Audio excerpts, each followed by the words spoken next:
UP में मंत्रिमंडल विस्तार की सुगबुगाहट जो है वो अब नजर आ रही है। चुनाव से ठीक पहले आखिरी ये मंत्रिमंडल विस्तार होगा। पिछड़े और दलित समाज से मंत्री बनाए जा सकते हैं। उत्तर प्रदेश बीजेपी अध्यक्ष के चुनाव के बाद विस्तार की संभावना है। मंत्रिमंडल में फिलहाल 6 पद खाली हैं। विनोद तावड़े ने बीजेपी नेताओं के साथ चर्चा की है। उन्होंने मुख्यमंत्री और दोनों डिप्टी सीएम के साथ भी चर्चा की है।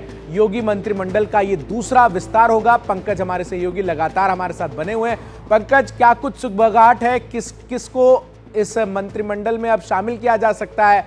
और चूंकि बताया ये जा रहा है कि विधानसभा चुनाव से पहले ये आखिरी मंत्रिमंडल विस्तार होगा, तो ऐसे में कितना अहम भी हो जाता है ये?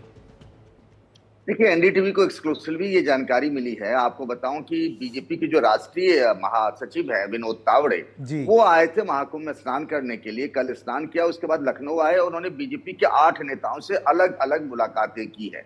योगी आदित्यनाथ से भी एक राउंड की मुलाकात हो चुकी है। योगी आदित्यनाथ कल भोपाल चले गए थे, जहां शिवराज चौहान की बेटे की शादी थी। आज सवेरे दूसरे राउंड की मुलाकात होगी तावड़े और योगी के बीच में। एजेंडा ये है कि पहला तो एक बीजेपी के जिलाध्यक्षों को लेकर मामला फंसा है, वो है, लेकिन बड़ा एजेंडा जो ये है वो है मंत्रिमंडल का विस्तार, जिसके लंबे समय से लोग इंतजार कर रहे थे। लोकसभा चुनाव के बाद से ये लग रहा था कि एक मंत्रिमंडल विस्तार हो सकता है, क्योंकि 6 सीटें खाली हैं, 54 अभी मंत्री हैं।